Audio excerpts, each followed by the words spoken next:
V1, V2, V3, V4 અને V5 ગ્રામરની અંદર ઘણી બધી વાર આપણે આનો યુઝ કરતા હોઈએ છીએ. જો આ વચ્ચે કન્ફ્યુઝન થતું હોય તો આજનું સેશન તમારા માટે છે. આજના લેક્ચર પછી બધી જ વસ્તુ ક્લિયર થઈ જશે. જય હિન્દ, જય ભારત. સ્ટાર્ટ કરીએ છીએ ભાઈ આજનો કાર્યક્રમ. V1, V2, V એ બધું છે શું સમજો, ટૂંકું ટચ. એ જે V1, 2 ને એ બધામાં જે V લખેલો છે ને ભાઈ, એ V છે વર્બનો. એ V છે વર્બનો. વર્બ એટલે થાય ક્રિયાપદ. વર્બનો મતલબ શું થાય? ક્રિયાપદ. એવું પદ કે જે ક્રિયા દર્શાવે છે અને ક્રિયાપદ કહેવાય. આ વ્યાખ્યા તમે 101 વાર સાંભળી હશે, સમજો છો. બટ એવા શબ્દો ભાઈ, હું તમને એમ કહું કે પ્લે એટલે રમવું, હું તમને એમ કહું સિંગ એટલે ગીત ગાવું, અચ્છા કટ એટલે કાપવું, હું એમ કહું કે ભાઈ સ્પીક એટલે બોલવું, હિયર એટલે સાંભળવું, લિસન એટલે પણ આ જેટલા શબ્દો, ડાન્સ છે, વોક છે, રન છે, જેટલા શબ્દો કે જે ક્રિયા દર્શાવે છે બધાને આપણે ક્રિયાપદ કહીએ છીએ. આ જે બધા ક્રિયાપદ છે ને એના અલગ અલગ રૂપો હોય. શું કહેવા માંગુ છું સાહેબ? ક્રિયાપદના રૂપો એટલે શું? માણસની જેમ આના અલગ અલગ રૂપો હોય? ના ના, બિલકુલ નહીં. સમજો, આ ક્રિયાપદ છે પ્લે. મારે વર્તમાન કાળમાં વાપરવું હશે તો અલગ હશે, એ ભૂતકાળમાં વાપરવું છે તો અલગ હશે. તો ટેન્સ ને આધારે આ ક્રિયાપદોના ટોટલ 5 રૂપો બહાર પાડ્યા. કેટલા? ટોટલ 5 રૂપો બહાર પાડ્યા. મુખ્ય 3 જ છે, ચોથું ને પાંચમું V5 ને V4 ગણવામાં આવતું નથી. પણ ઘણી જગ્યાએ તમે જોશો ટેબલમાં કે V1, V2, V3 લાઈનમાં V4 ને V5 મૂકી દીધા છે. સમજાવું કે V4 અને V5 શા માટે ગણવામાં આવતું નથી અને V1, 2 અને 3 છે હું. શરૂ કરીએ V1, V2 અને V3 સમજવાની. એમાં જે તમે V1 કહો છો એ મૂળ રૂપ છે, ક્રિયાપદનું મૂળ રૂપ છે. ધારો કે હું એમ કહું કે ભાઈ પ્લે, તો એ ક્રિયાપદનું મૂળ રૂપ થયું. આ ક્રિયાપદનું V1 નું રૂપ થયું. હું એમ કહું કે સિંગ અથવા સ્પીક અથવા તો લિસન, આ બધા એકદમ સાદા રૂપો થયા, એટલે કે V1. સમજો, this is the original form of the verb. વાત સાચી છે. Go, eat, right. આ કદાચ તમને દેખાતું નહીં હોય, બટ હું બોલું છું. Go, eat, write, speak, listen, hear, walk, run, dance, jump. આ બધા સાદા રૂપો છે. એક્ઝામ્પલ જો, I go to school every day. ભાઈ દરરોજ નિહાળે જાય. સો આ V1 નું રૂપ છે, મૂળ સાદું, મતલબ નોર્મલ વાત થતી હોય રોજબરોજની ક્રિયા દર્શાવવા માટે વપરાય. V2 નું જે રૂપ છે ને પાજી, એ પાસ્ટ ટેન્સ દેખાડે, સિમ્પલ પાસ્ટ ટેન્સ દેખાડે. મતલબ આઈ પ્લે નહીં, હું રમું છું નહીં, હું રમ્યો તો, આઈ પ્લેડ. સમજાય? રાઘવ સ્પીક, રાઘવ સ્પોક, રાઘવ બોલ્યો તો. સમજો, તો અહીંયા This shows action that happened in the past. એવી ક્રિયા દર્શાવે કે જે પાસ્ટમાં કમ્પ્લીટ થઈ છે, પાસ્ટમાં થઈ છે. એક્ઝામ્પલ જુઓ, went, ate, wrote, played. આ ક્યાંથી આવ્યું હું તમને કહું. આ જે V1 વાળી લાઈન છે એની બાજુમાં જે V2 વાળી લાઈન હોય, હે ને, કે પ્લે છે તો એનું V2 શું થશે? પ્લેડ. સિંગ છે તો એનું સિંગડ નહીં થાય, સિંગનું સેંગ થશે. અને આ જે સ્પીક છે તો સ્પીકનું સ્પોક થશે, સ્પીકડ નહીં થાય. સમજાય? અમુક ક્રિયાપદો એવા હોય કે જે સેમ ટુ સેમ એ રહે. તમે ક્યાંક આવું જોયું હશે કે cut cut cut, put put put, shoot shoot shoot, hide. અમુક જે ક્રિયાપદો એ સેમ ટુ સેમ રહે ભાઈ. અહીંયા તો બધો કાર્યક્રમ ફરે છે કે ભાઈ V1 માં પ્લે છે, એ બધું વર્તમાન છે. જે 3 લાઈન તમે લખો છો V1, 2 અને 3. ઓકે, V1, 2 અને 3. પેલા 3 ને સમજો. એમાંથી જે V1 ની લાઈન છે ને એને વર્તમાન કાળમાં માનવામાં આવે. V2 એટલે કે ભૂતકાળ અને V3 એટલે ભવિષ્યકાળ નહીં. V3 એટલે ભૂતકૃદન, ભૂતકૃદન. આ જે V3 છે એ પરફેક્ટ ટેન્સમાં આવે, પૂર્ણ કાળમાં આવે. V1 છે એ વર્તમાન કાળમાં આવે, નોર્મલ પ્લે, સિંગ, સ્પીક, વોક, કટ, આવું બધું. V2 છે એ પાસ્ટ ટેન્સમાં આવે, એટલે કે ભૂતકાળમાં આવે. એક્ઝામ્પલ જો, She went to the market yesterday. એ ગઈકાલે માર્કેટ ગયા હતા. She went to the market yesterday. એક સેન્ટેન્સ હું તમને આમ કહું કે he played football yesterday. બરાબર, કે એ ગઈકાલે ફૂટબોલ રમ્યા હતા. yesterday તો અહીંયા ed છે, યસ સર. આ V2 છે, યસ સર, એટલે આ ભૂતકાળ છે. બરાબર, કે he played અને પ્લેડ, બીજું રૂપ અને ત્રીજું રૂપ સેમ ટુ સેમ આવે, પણ એ છતાં હું તમને ખાતરીપૂર્વક કહી શકું દોસ્ત કે આ જે પ્લેડ છે ને એ V2 જ છે, ગેરંટી. એ આ જ પ્લેડ છે, એ આ પ્લેડ નથી. કેમ? એના માટે V3 સમજવું પડે. સમજો.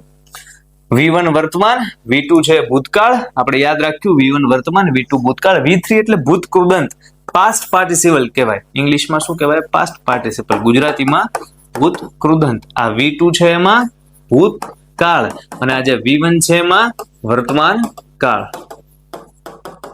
V3 છે ને હંમેશા પરફેક્ટ ટેન્સમાં આવે, પૂર્ણ કાળમાં આવે. ચાહે પૂર્ણ વર્તમાન હોય, પૂર્ણ ભૂત હોય, ચાહે પૂર્ણ ભવિષ્ય હોય. એટલે પૂર્ણ વર્તમાનમાં હેવ હેઝ સાથે આવે, પૂર્ણ ભૂતમાં હેડ સાથે આવે અને પૂર્ણ ભવિષ્યમાં શેલ હેવ અથવા વિલ હેવ સાથે આવે. કહેવાનો મતલબ કે વાક્યમાં હેવ, હેઝ કે હેડ દેખાય તો એની પછી જે ક્રિયાપદનું રૂપ હશે ને એ ઓલવેઝ ભૂત કૃદંતનું એટલે કે V3 નું રૂપ જ હશે. V3 નું રૂપ જ હશે. તો અહીંયાથી એક વસ્તુ આપણને સમજાણી કે સર વાક્યમાં V3 ક્યારે હશે? તો કે એની આગળ જો હેવ, હેઝ કે હેડ હશે તો.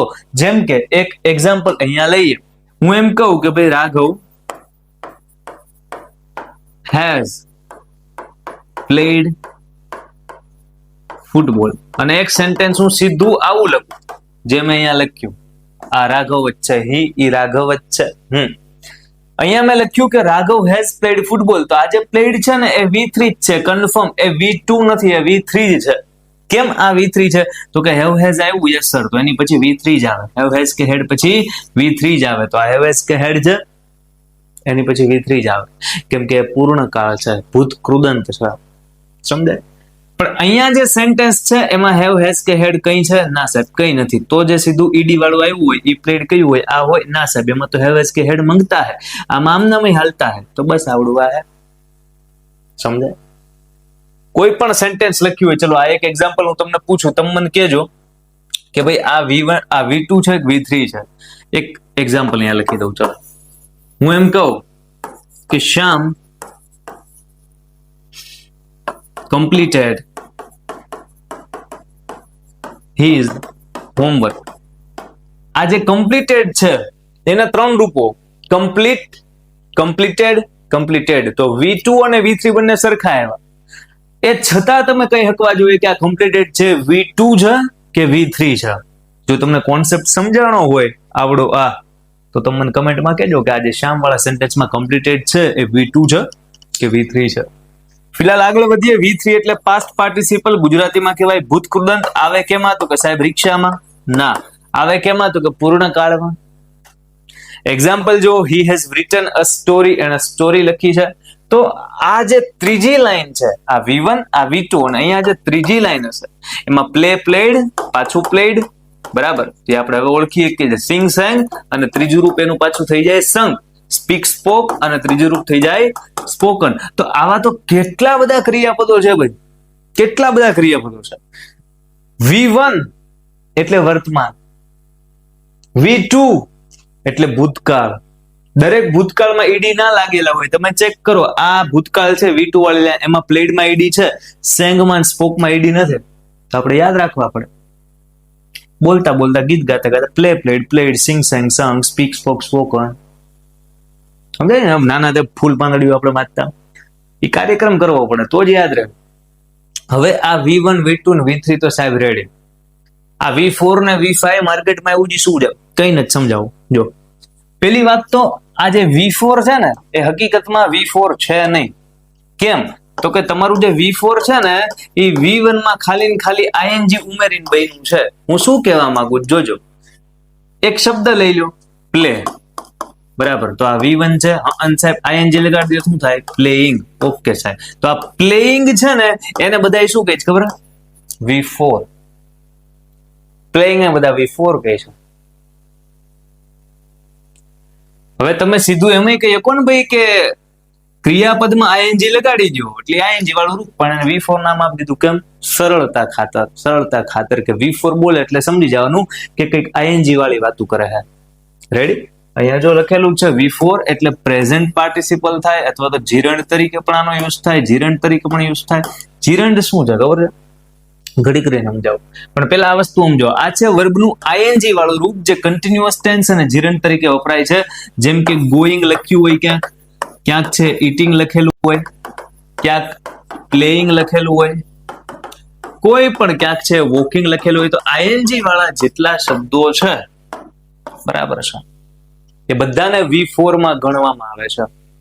V1 એટલે ક્રિયાપદના વર્તમાનકાળ વાળા રૂપ, V2 એટલે ક્રિયાપદના ભૂતકાળ વાળા, V3 એટલે ક્રિયાપદના ભૂતકૃદંત એટલે કે પરફેક્ટ ટેન્સ પૂર્ણ કાળમાં આવે, અને V4 એટલે આઈએનજી વાળા સ્વરૂપો.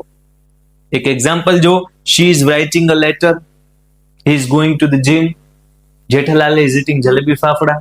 કઈ પણ જેમાં આઈએનજી છે એ બધા આઈએનજી વાળા V4 માં ગણવામાં આવે છે. આ જીરંડ શું છે ખબર છે? જીરંડ એટલે એવો શબ્દ કે જેમાં આઈએનજી છે, એવું ક્રિયાપદ કે જેમાં આઈએનજી છે. અચ્છા, હું એમ બોલું કે નો અને નો નું નોવિંગ. રેડી? નોવિંગ એટલે કે જાણવું. એવો શબ્દ જેમાં આઈએનજી છે પણ એ છતાં નોવિંગ એ ક્રિયાપદ તરીકે નહીં પણ નાઉન તરીકે વર્તે, એને શું કહેવાય? જીરંડ કહેવાય. એક એક્ઝામ્પલ આપો. અત્યારના જીરંડ નથી સમજવાનું આપણે, બટ માત્ર જીરંડનો અર્થ અહીંયા સાઈડમાં કહી દઉં. બરાબર? તમારે જીરંડ શું છે સમજવું હોય તો કમેન્ટ કરજો, આપણે એક સેશન એનો લાવીશું. જીરંડ છે શું? તો કે એવું ક્રિયાપદ, ઈ પાછું ક્રિયાપદ આઈએનજી વાળું હોવું જોઈએ. એવું આઈએનજી વાળું ક્રિયાપદ કે જે નાઉન તરીકે વર્તે. એક્ઝામ્પલ જો, સિમ્પલ. હું એમ કહું કે નોવિંગ ટ્રુથ इज गुड, કે સચ્ચાઈ જાણની अच्छी होती है. સાચું આપણને ખબર હતી, સારું એમ. Knowing truth is good. તો આ જે નોવિંગ છે ને, જાણો એમ કઈ ક્રિયા નથી કરવાની કહેતા, ખાલી કહે છે કે જાણવું, સચ્ચાઈ જાણવી. Knowing truth is good. તો વાક્યની શરૂઆતમાં ક્રિયાપદ આવ્યું, સીધું આઈએનજી વાળું ક્રિયાપદથી વાક્ય ચાલુ છે. આવું કોઈ દી ભાળ્યું? હવે ભાળી લો, કેમ કે આને જીરંડ કહેવાય. આ ટોપિક બહુ સરસ છે, ક્યારેક સમજશું નહીં રાતે, તમારે જો સમજવું હશે તો. બરાબર, ફિલહાલ આપણે આગળ વધીએ છીએ. આપણે સમજ્યા કે V4 એટલે આઈએનજી વાળું ક્રિયાપદનું રૂપ. ડન છે? કોઈ પણ એક્ઝામ્પલ લઈ લો. V5 નો મતલબ થાય ક્રિયાપદમાં SES કે IES, આ વસ્તુ લગાડી દો. જેમ ક્રિયાપદમાં આઈએનજી લગાડો તો V4 બને. સેમ કોઈ ક્રિયાપદ છે, એ ક્રિયાપદની અંદર SES IES એવું બધું લગાડે રાખો, તો આ જે બન્યું એ શું બન્યું? V5 બની ગયું. જેમ કે goes, eats, writes, plays. સમજો છો, કોઈ ક્રિયાપદ છે કે જે go હતું પણ એમાં es લગાડી દીધો, goes. કોઈ ક્રિયાપદ play હતું પણ ses લગાડી દીધો, plays. કોઈ ક્રિયાપદ છે hear હતું તો એમાં ses લગાડી દીધો, hears. સમજાય? તો આ બધા ક્રિયાપદો જેમાં s es આ બધું લાગે. fly હોય, fly, તો એમાં ies લાગે, flies થઈ ગયું. તો યાદ કરો, સાદા વર્તમાન કાળમાં વસ્તુ આપણે ભણતા હતા કે ભાઈ ses કયા ક્રિયાપદને લાગે? તો કે જે વાક્યનો કર્તા he, she, it કે એક વચનનું નામ હોય ને એને ses લાગે. જે વાક્યનો કર્તા he, she, it અથવા સિંગ્યુલર નાઉન હોય એ બધાને ses લાગે. એ જ વસ્તુ અહીંયા લખેલી છે કે ભાઈ જ્યારે સબ્જેક્ટ છે એ he, she, it હોય અથવા એક વચનનું નામ હોય ત્યારે ses લાગે. IES લાગતું IES લાગે. પણ ક્યારે? તો કે પ્રેઝન્ટ ટેન્સ ની વાત કરતા હોય ને તો, અને તો ભૂતકાળમાં ન લાગે. હે? એક્ઝામ્પલ આપેલું છે, he goes to work at 9 AM, કે 9 વાગે છે વર્ક માટે જાય છે, કામ માટે જાય છે. હું એમ કહું કે he flies kite in the Uttarayan, કે ઉત્તરાયણના પર્વ ઉપર છે પતંગ ઉડાડે છે. હું એમ કહું કે શ્યામ goes to school every day, તો જે goes માં ses લાગ્યો, flies માં ses લાગ્યો. બરાબર. હું એમ કહું અરિજીત સિંહ sings a song, કે અરિજીત સિંહ ગીત ગાય છે, તો sings અરિજીત સિંહ છોકરો છે, he માં આવે અથવા તો એક વચનનું નામ છે એમ સમજો, તો અરિજીત સિંહ sings ses લાગ્યો. કેમ? તો કે he, she, it અથવા એક વચનનું નામ છે. જ્યારે વર્તમાન કાળની વાત થતી હોય, he, she, it અથવા એક વચનનું નામ હોય ત્યારે ses લગાડીએ ને, કે પ્લે નું પ્લેસ, ગો નું ગોઝ, હિયર નું હિયર્સ, ફ્લાય નું ફ્લાયસ. તો એ જે બધા રૂપો છે ને એને V5 કહેવાય, એને V5 કહેવાય. તો 5 રૂપ એકવાર છે રિવાઇઝ કરી નાખો. V1 એટલે શું? ક્રિયાપદનું વર્તમાન કાળનું રૂપ એટલે કે સ્પીક. V2 એટલે શું? ક્રિયાપદનું ભૂતકાળનું રૂપ એટલે કે સ્પોક. V3 એટલે શું? ક્રિયાપદનું ભૂત કૃદંતનું રૂપ કે જે પૂર્ણ કાળમાં આવે એટલે કે સ્પોકન. V4 એટલે શું? V4 એટલે ક્રિયાપદનું એવું રૂપ કે જેમાં ing લાગેલો છે એટલે સ્પીકિંગ. અને V5 એટલે શું? એવું ક્રિયાપદનું રૂપ કે જેમાં es અથવા is લાગેલો છે એટલે કે સ્પીક્સ. તો સ્પીક, સ્પોક, સ્પોકન, સ્પીકિંગ અને speaks. Write, wrote, written, writing અને writes. સમજાય? તો આ બધા ક્રિયાપદોના 5 રૂપો છે. અહીંયા એક્ઝામ્પલ તરીકે write આપેલું છે, તો એ write ના બાકી બધા રૂપો કઈ રીતે થાય? તો કે ભાઈ જે write છે એનું પહેલું રૂપ થાય write, એનું ભૂતકાળનું રૂપ થાય wrote, એનું ત્રીજું રૂપ થાય written, ચોથું રૂપ થાય writing અને પાંચમું રૂપ થાય writes. write, wrote, written, ing અને ses, તો writing ને writes. Ready? play, played, played, same to same V1 V2 V3. play, played, played આ હરખું. પછી V4 એટલે ing playing અને V5 એટલે ses એટલે plays. go, went, gone, going અને goes. જો આ go V1, went V2, gone V3, ing going અને ses goes. તમારે મને કમેન્ટમાં આન્સર આપવાના છે. અહીંયા જે હું 2-3 ક્રિયાપદોના રૂપ લખી દઉં એના કે ભાઈ આ ક્રિયાપદોનું એક જ ક્રિયાપદનું રૂપ આપું. ચલો એક જ આપું. આ ક્રિયાપદોના V2, V3, V4 અને V5 શું થશે? હું તમને V1 લખીને આપું છું. આ ક્રિયાપદના બાકીના 4 રૂપો શું થશે? તમારે બનાવીને મને આપવાના છે. તમારું ક્રિયાપદ છે ઈટ. રેડી? આ તમારું હોમવર્ક છે. તમારી કમેન્ટના આન્સર છે હું પર્સનલી રીડ કરતો હોઉં છું એટલે કમેન્ટ કરતી રહેવી. બરાબર છે? તમારે જો આ આખી પીડીએફ જોઈતી હોય અત્યારે કરાવી એ પણ, મતલબ અત્યારે જે કંઈ પણ આપણે લર્ન કર્યું છે અને તમારે V1, V2, V3, V4 ને V5 નું આખું લિસ્ટ વાળી પીડીએફ જોતી હોય કે દરેકે દરેક શબ્દની અંદર આવી જાય, IMP વર્ડ્સ આવી જાય, તો ડિસ્ક્રિપ્શનમાં છે વોટ્સએપ ગ્રુપની લિંક છે. એ વોટ્સએપ ગ્રુપમાં છે રેગ્યુલર દરેક લેક્ચરની પીડીએફ ને બધી વસ્તુ આવતી હોય છે, તો યુ કેન જોઈન ધેટ. બાકી આજનો સેશન અહીંયા સુધી રાખીએ છીએ. આજનો હેતુ હતો આપણે શું? તો કે ભાઈ V1, V2, V3, V4, V5 આ દરેક વસ્તુ સમજવી. આઈ હોપ કે તમને ખ્યાલ આવ્યો હશે. બાકી મળીએ છીએ નેક્સ્ટ સેશનની અંદર. ચેનલ સબસ્ક્રાઇબ કરવાની બાકી હોય તો કરી શકો છો, વિડીયોને લાઈક કરી શકો છો, નોટિફિકેશન બેલ ઓન કરી શકો છો કે જેથી ડેઈલી આવા ને આવા જે સેશન આવતા હોય છે સવારે 10 વાગે એક અને સાંજે 6 વાગે એક એની રેગ્યુલર અપડેટ્સ મળતી રહે, કંઈક ને કંઈક નવું શીખતા રહીએ અને એક લેવલ સુધી કોન્ફિડન્સ બિલ્ડઅપ થાય. મળીએ છીએ આવતા ડાયરામાં. આજનો સેશન અહીંયા સુધી. જય હિન્દ, જય ભારત.